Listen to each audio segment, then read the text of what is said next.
Hello dear students. Today I am going to discuss about fundamental theorem of arithmetic.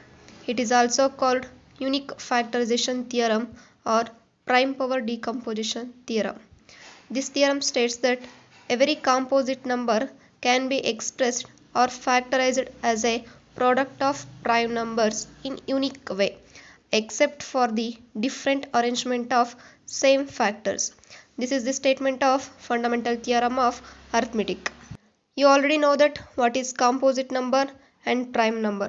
Prime number means it has only two factors, one and itself, and composite number has more than two factors. Okay, so this theorem states every composite number can be expressed as a product of prime numbers. For an example, we taken one composite number, 42. 42 is a composite number and it can be written as 6 into 7. Here 7 is a prime number but 6 is a composite number. Again splits 6. 6 can be written as 2 into 3. So 2 is a prime and 3 is also a prime number. So therefore 42 can be written as 2 into 3 into 7. So 42 is equal to 2 into 3 into 7. 2 3s are 6, 6 7s are 42. So therefore 42, a composite number, can be expressed as a product of prime numbers. 2, 3, 7 are the prime numbers. Let's move on the proof of this theorem. Suppose A is a composite number. Then we have to show that A can be written as a product of prime numbers. A is a composite, therefore it has smallest positive divisor, say P1. So let P1 be the smallest positive divisor greater than 1 of A. So you already know that smallest positive divisor greater than 1 of any composite number is always a prime. So using this result, P1 be the smallest positive divisor of A and A be the composite number. So therefore P1 be the prime number. So A can be written as A is equal to P1 into A1 where A1 is less than A and greater than 1. So call it as equation number 1. Suppose A1 is a prime and P1 is also a prime. So A1 is a prime, then we get the desired representation of A. So A is a composite number and A is equal to product of prime numbers. Suppose A1 is not a prime. So not a prime means A1 is composite number. So A1 is composite, then it has a smallest positive divisor, say P2. So let P2 be the least positive divisor of A1. So therefore which is a prime number. So therefore A1 can be written as P2 into A2 and A2 is always less than A1 and greater than 1. So equation 1 can be written as, so substitute the value of A1 in equation 1. So equation 1 implies A is equal to P1 into A1. So A1 means P2 into A2.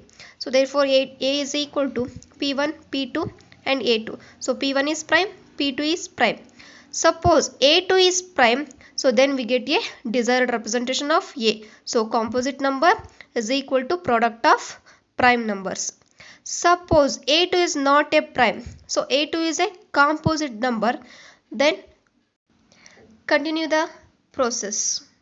Since the every integer has a finite number of divisors, therefore the above process terminates after finite number of steps. So hence A is equal to P1, P2 and so on Pn, where P1, P2 are the primes, not necessarily distincts. So therefore A can be written as product of prime numbers. A is a composite number, P1, P2 and so on Pn are the product of prime numbers. Hence every composite number can be expressed or factorized as a product of prime numbers. Next we have to show that uniqueness. So suppose A has a second representation of A. So therefore A is equal to Q1, Q2 and so on Qs be the second representation of A as a product of prime numbers, where Q1, Q2 and so on Qs are the prime numbers. Now we have to show that S is equal to N and that each Qi is equal to some Pj, and A has a two representation. A is equal to P1, P2 and so on Pn, and A is equal to Q1, Q2 and so on Qs, where P1, P2 and Pn and Q1, Q2 and Qs are the prime numbers. Since LHS is equal, so RHS must be equal. Therefore, P1 into P2 and so on Pn is equal to Q1 into Q2 and so on Qi, Qj and so on Qs. Call it as equation number 2. So Qj, Qi are also prime numbers less than Qs. So we have to show that S is equal to N. So let us assume that N is less than S.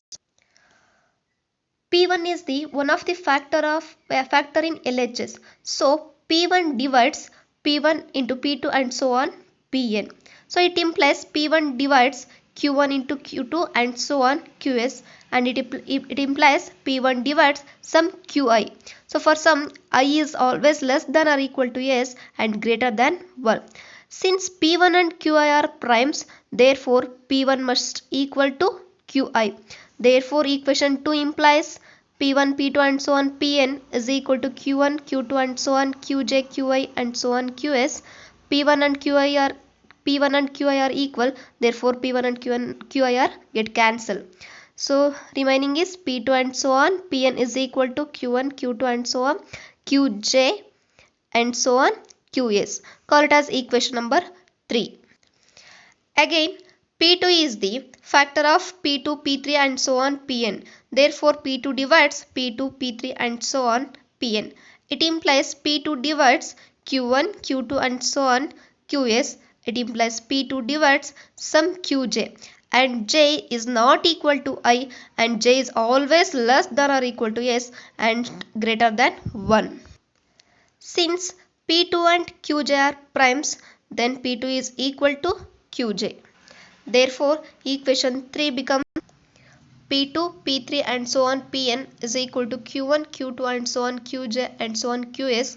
P2 and Qj are equal, therefore P2 and Qj get cancelled.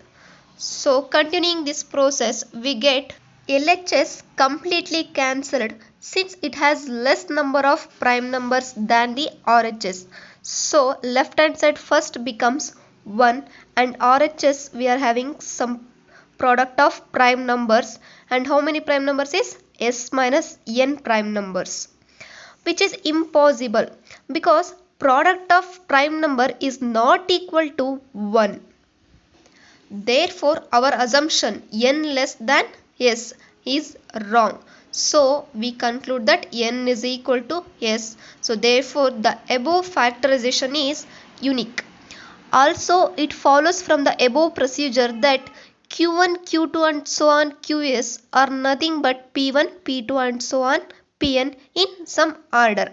Hence, every composite number can be uniquely expressed as a product of prime numbers except for different arrangement of same factors.